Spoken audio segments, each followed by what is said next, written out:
Look around you right now. Your phone, your keyboard, the chair you're sitting on. They all have one thing in common. They're made of plastic. We live in a plastic world. But if you went back just over 100 years ago, plastic didn't exist.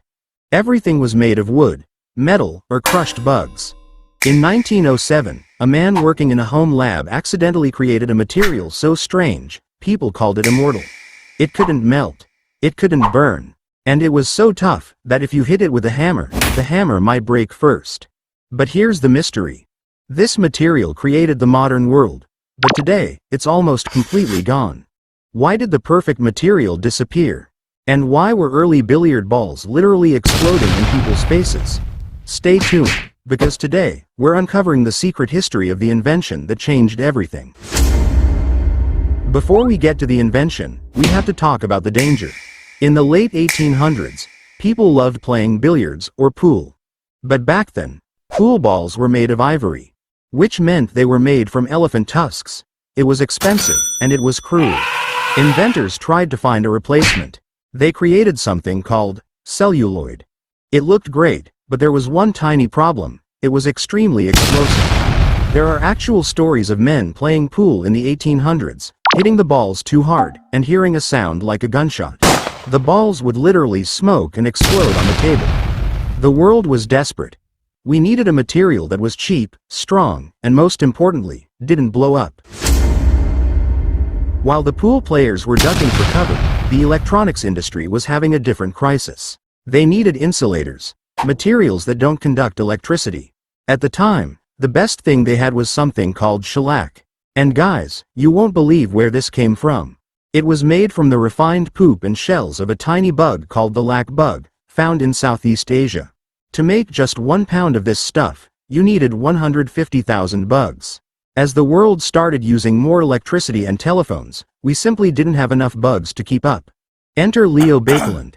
He was a wealthy chemist who wanted to find a chemical version of these bug shells so he could get even richer. He spent years mixing dangerous chemicals in a massive pressure cooker he nicknamed the Bakelizer. One day in 1907, Bakelite opened his machine and found something he wasn't expecting.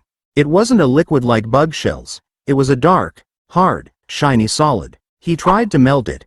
It wouldn't melt. He tried to burn it. It wouldn't catch fire. He tried to dissolve it in acid. Nothing happened. He had created Bakelite, the world's first 100% synthetic plastic. Think about why this was huge. For the first time in human history, we weren't just shaping what nature gave us, like wood or metal. We were creating a brand new material from scratch. Because it didn't melt, it was perfect for the new high-tech world. The first modern telephones, the first radios, even the handles on your grandmother's old cooking pots, they were all made of Bakelite, because it was safe, heat-resistant, and cheap. So if Bakelite was so immortal and strong, why don't we use it for everything today? Why are our water bottles made of thin, crinkly plastic instead? Well, Bakelite had one flaw, because it was a thermoset plastic, meaning once it was baked, it stayed that way forever. It couldn't be recycled. You can't melt it down to make something else. By the 1940s, scientists invented thermoplastics. These are the plastics we know today. They're cheaper, lighter, and can be melted and molded into any shape in seconds. Bakelite became a relic of the past, but because it's so tough, it didn't just rot away. Today, old Bakelite items are massive collectibles. Some people pay thousands of dollars for a 1930s Bakelite radio because that old plastic has a weight and a shine that modern plastic just can't copy.